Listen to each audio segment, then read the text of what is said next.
Di sebuah kampus di sebuah kota.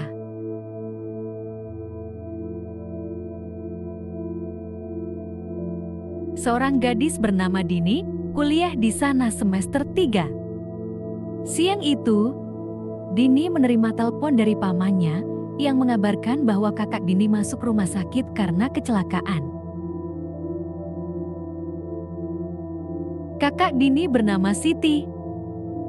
Siti kuliah di kota yang tidak jauh dari tempat Dini. Selama kuliah di sana, Siti tinggal di rumah paman. Dini segera berangkat ke rumah sakit tempat kakaknya dirawat.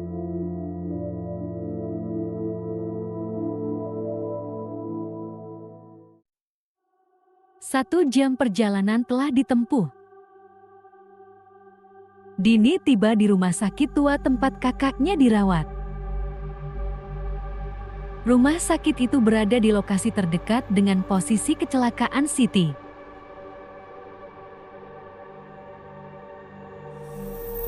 Dini segera menuju bangsal dan bertemu dengan Siti dan pamannya. Kondisi Siti cukup parah. Kakinya patah dan harus menjalani operasi. Dokter segera membawa Siti ke ruang operasi. Beberapa jam berlalu dan akhirnya operasi selesai.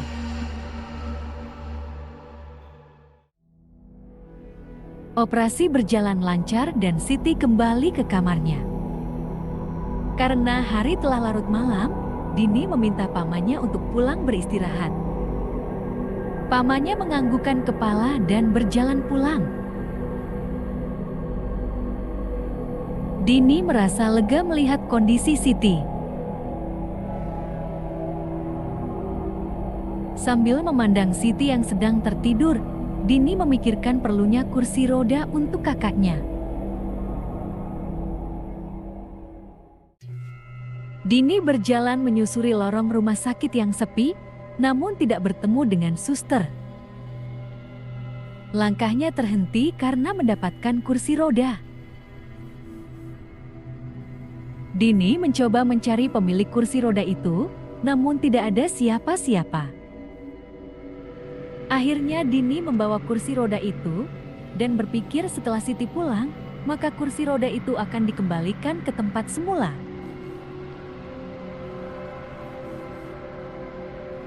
Malam itu Dini menginap di rumah sakit untuk menjaga Siti pasca operasi.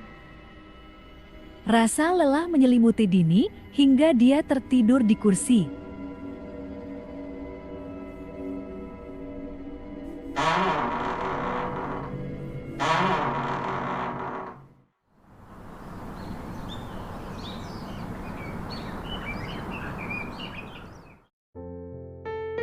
Siti sudah sadar kembali. Dia meminta Dini untuk pulang beristirahat, namun Dini masih tetap mau menemani dan akan pulang nanti sore.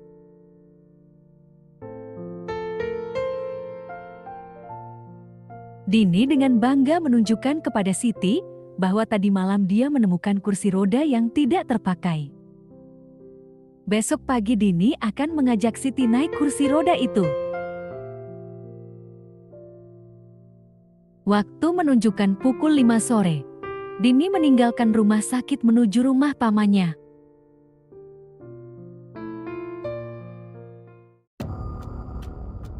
Malam itu suasana di kamar Siti sangat sepi. Siti yang tengah tertidur pulas, tiba-tiba dibangunkan oleh seseorang. Wanita itu mengajak Siti untuk jalan-jalan sebentar dengan kursi roda.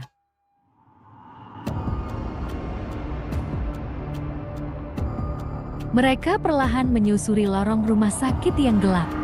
Siti berkata kepada wanita itu, kenapa repot-repot mengajaknya jalan-jalan di malam hari? Bukankah lebih baik di pagi hari dengan hawa yang segar? Namun tidak terdengar jawaban dan Siti pun diam.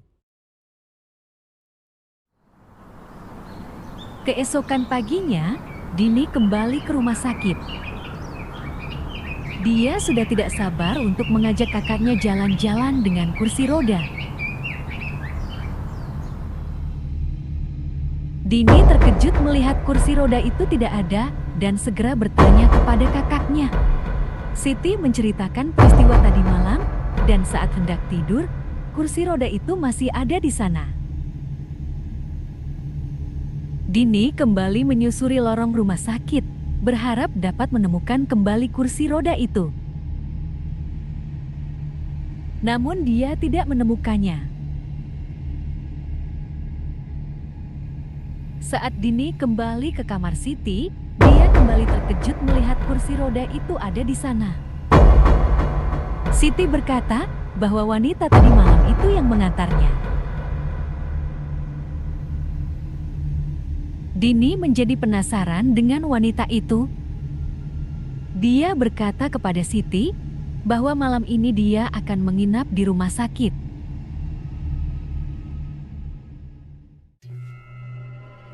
Malam semakin larut, namun wanita itu tidak kunjung datang. Siti sudah tidur nyenyak. Dini berusaha menahan kantuknya, namun karena lelah, akhirnya dia tertidur juga.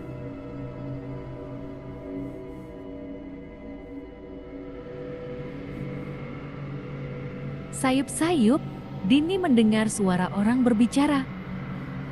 Dini mengangkat kepalanya untuk melihat siapa yang sedang bicara dengan suara keras. Tampak seorang wanita dan seorang pria di depannya. Sang pria tampak sangat depresi dan sang wanita mencoba menghiburnya. Sang pria terus-menerus berkata tentang hidupnya yang tidak lama akibat penyakit yang dideritanya. Sang wanita terus berusaha memberi semangat. Melihat sang pria tampak lemas, sang wanita bergegas untuk mengambil kursi roda. Sang wanita membalikkan badan. Dilihatnya ada kursi roda. Dengan wajah tabah, menghadapi keadaan suaminya, dia segera menghampiri kursi roda itu. Dini tidak bisa menggerakkan tubuhnya. Dia terpaku menatap wanita itu.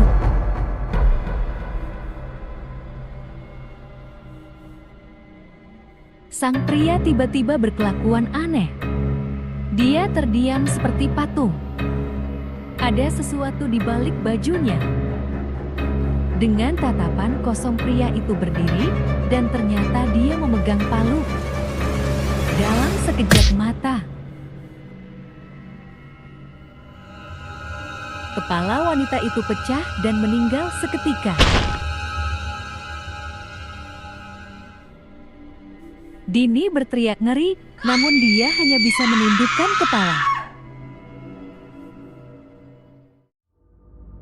Pembunuhan brutal di depan mata membuat Dini meronta-ronta. Ketika hendak berteriak sekuat tenaga, Dini tidak lagi melihat pria dan wanita itu. Dia melihat kakaknya sedang tidur. Rupanya barusan Dini sedang bermimpi buruk. Dini termenung sambil memandang kursi roda itu. Pagi harinya, Dini membawa Siti berjalan-jalan di halaman belakang rumah sakit. Ternyata di balik rumah sakit tua yang tampak lusuh, tersembunyi pemandangan hutan yang indah dan segar. Mereka asik mengobrol dan larut dalam suasana asri dan nyaman.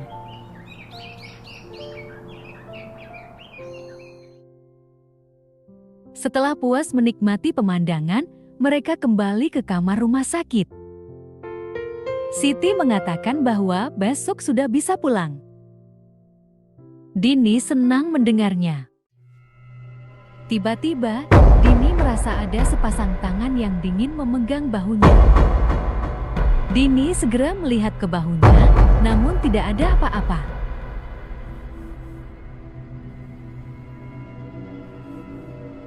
Dini merahasiakan semua pengalaman yang menakutkan itu. Dia menyimpulkan bahwa kursi roda itu menyimpan sesuatu yang mistis.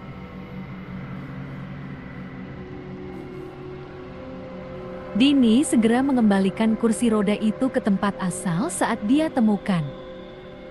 Karena besok kakaknya sudah bisa pulang, jati kursi roda itu sudah tidak diperlukan lagi. Saat Dini meninggalkan kursi roda, terdengar suara yang memanggil dirinya. Dalam keraguan, Dini perlahan membalikan badan untuk melihat siapa yang memanggilnya. Ternyata ada seorang wanita sedang duduk di kursi roda itu. Dia adalah wanita yang meninggal dengan kepala pecah. Dini terkejut dan sangat ketakutan. Tanpa berpikir dua kali, Dini segera berlari sekencang-kencangnya. Apa yang dia lihat dalam mimpi dan sepasang tangan dingin yang memegang bahunya adalah hantu wanita di kursi roda itu.